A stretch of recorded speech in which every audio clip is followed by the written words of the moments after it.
बड़ी बड़ी पुस्तकें पढ़कर संसार में कितने ही लोग मृत्यु के द्वार पहुंच गए, पर सभी विद्वान न हो सके। कबीर मानते हैं कि यदि कोई प्रेम या प्यार के केवल ढाई अक्षर ही अच्छी तरह पढ़ ले, अर्थात प्यार का वास्तविक रूप पहचान ले, तो वही सच्चा ज्ञानी होगा। इस संसार में ऐसे सज्जनों की जरूरत है जैसे अनाज साफ करने वाला सूप होता है, जो सार्थक को बचा लेंगे और निरर्थक को उड़ा देंगे। एक छोटे से तिनके की भी कभी निंदा न करो जो तुम्हारे पांवों के नीचे दब जाता है। यदि कभी वो तिनका उड़कर आंख में आ गिरे तो कितनी गहरी पीड़ा होती है। मन में धीरज रखने से सब कुछ होता है। अगर कोई माली किसी पेड़ को 100 घड़े पानी से सींचने लगे तब भी फल तो ऋतु आने पर ही लगेगा। सज्जन की जाति न पूछकर उसके ज्ञान को समझना चाहिए।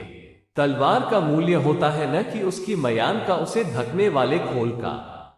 यह मनुष्य का स्वभाव है कि जब वह दूसरों के दोष देखकर हंसता है तब उसे अपने दोष याद नहीं आते, जिनका न आदि है न अंत। जो प्रयत्न करते हैं वे कुछ न कुछ वैसे ही पा ही लेते हैं जैसे कोई मेहनत करने वाला गोताखोर गहरे पानी में जाता है और कुछ लेकर आता है।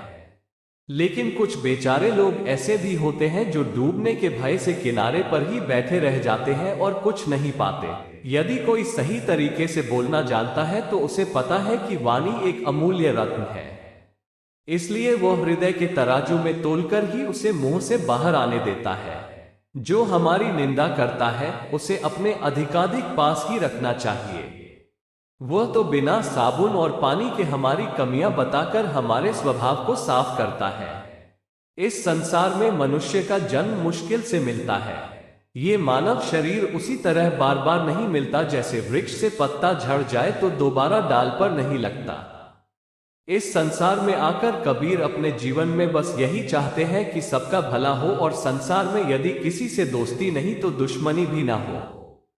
हिंदू राम के भक्त है और मुस्लिम को रहमान प्यारा है। इसी बात पर दोनों लड़ लड़कर मौत के मुंह में जा पहुंचे, तब भी दोनों में से कोई सच को न जान पाया। कबीर कहते हैं कि समुद्र की लहर में मोती आकर बिखर गए। बगुला उनका भेद नहीं जानता, परंतु हंस उन्हें चुन चुन कर खा रहा है। इसका अर्थ यह है कि किसी भी वस्तु का महत्व जानकार ही जानता है। जब गुण को परखने वाला गाहक मिल जाता है तो गुण की कीमत होती है, पर जब ऐसा गाहक नहीं मिलता तब गुण कौड़ी के भाव चला जाता है। सज्जन को चाहे करोड़ों दुष्ट पुरुष मिले फिर भी वह अपने भले स्वभाव को नहीं छोड़ता। चंदन के पेड़ से सांप लिपटे रहते हैं पर वह अपनी शीतलता नहीं छोड़ता। शरीर में भगवे वस्त्र धारण करना सरल है, पर मन को योगी बनाना बिरले ही व्यक्तियों का काम है। यदि मन योगी हो जाए तो सारी सिद्धियां सहज ही प्राप्त हो जाती हैं। संसार में रहते हुए न माया मरती है न मन। शरीर न जाने कितनी बार मर चुका, पर मनुष्य की आशा और तृष्णा कभी नहीं मरती। मन की इच्छाएं छोड़ दो, उन्हें तुम अपने बूते पर पूर्ण नहीं कर सकते। यदि पानी से घी निकल आए तो रूखी रोटी कोई न खाएगा।